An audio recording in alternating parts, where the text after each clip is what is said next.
இந்த பதிவை கேட்டுக் கொண்டிருக்கும் நல்ல உள்ளங்களுக்கு உங்கள் சுவாமிநாதன் ஜோதிடரின் அன்பான வணக்கங்கள். இன்றைக்கு நம்ம யூடியூப் சேனல்ல சிவன் கோவிலில் இருந்து கண்ணீருடன் வெளியேறிய நந்தி, எந்த ஆலயத்தில் இப்படிப்பட்ட ஒரு விசித்திரமான நிகழ்ச்சி நடந்தது என்பதை இந்த பதிவு மூலம் தெரிந்து கொள்ளலாம் மக்களை. அதற்கு முன்னாடி நம்ம யூடியூப் சேனலை எல்லாம் சப்ஸ்கிரைப் பண்ணுங்க, ஷேர் பண்ணுங்க, லைக் பண்ணுங்க. பதிவுக்குள்ள போயிடலாம்.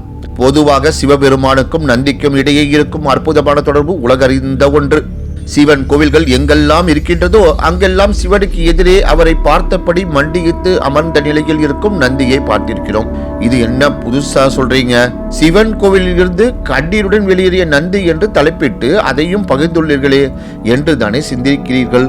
மேலே நான் சொன்ன வரிகள் அத்தனையும் உண்மைதான். ஆம், சிவன் கோவிலில் இருந்து கண்ணீருடன் வெளியேறிய நந்தி இல்லை, சிவபெருமானால் வெளியேற்றப்பட்ட நந்தியின் கதை. மகாராஷ்டிரா மாநிலம் நாசிக் அருகே உள்ள பஞ்சவதி கபாலீஸ்வர் மகாதேவ் ஆலயத்தில் சிவபெருமானுக்கு முன் நந்தி வைக்கப்படவில்லை. நாட்டிலேயே நந்தி இல்லாத சிவன் கோவில் இது ஒன்றுதான். இதன் பின்னணியில் ஒரு பெரிய வரலாறு ஒன்று. அது சுருக்கமாக உங்களுக்கு சொல்கின்றேன். ஒரு முறை இந்திர சபையில் பிரம்மனுக்கும் சிவனுக்கும் இடையே வாக்குவாதம் உண்டானது. சிவந்த கண்களுடன் சிவபெருமான் சினத்தில் இருந்தபோது பிரம்மனின் 5 தலைகளில் 4 தலைகள் வேதங்களை உச்சரித்துக் கொண்டிருந்தன. ஆனால் ஒரு தலை மட்டும் சிவனுடன் தர்க்கத்தில் ஈடுபட்டது. வெகுண்ட சிவபெருமான் அந்த தலையை கொய்தார். இந்த செயலால் சிவனுக்கு பிரம்மஹத்திய தோஷம் ஏற்பட்டது. இதற்கு பரிகாரம் தேடி பூலோகம் முழுவதும் சுற்றினார். ஆனால் பாவ நிவர்த்திக்கு வழி தெரியவில்லை.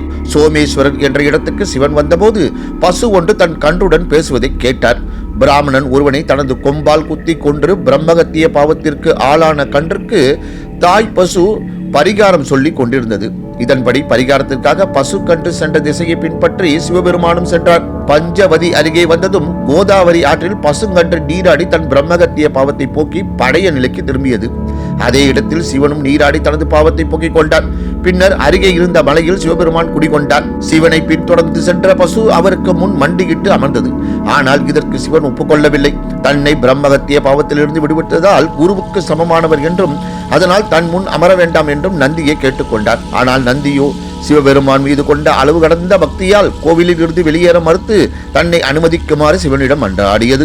இருப்பினும் சிவபெருமான் கண்டிப்புடன் வெளியேற சொன்னதால் தனது இயலாமையை நினைத்தும் சிவனுக்கு எதிரில் இருக்கும் பாக்கியத்தை இழந்துவிட்டோமே என்ற சோகத்திலும் அந்த சிவ ஆலயத்திலிருந்து கண்ணீருடன் வெளியேறியது அந்த நந்தி. இந்நிகழ்வு நிகழ்ந்ததாக புராணங்களில் காணப்படுகின்றது.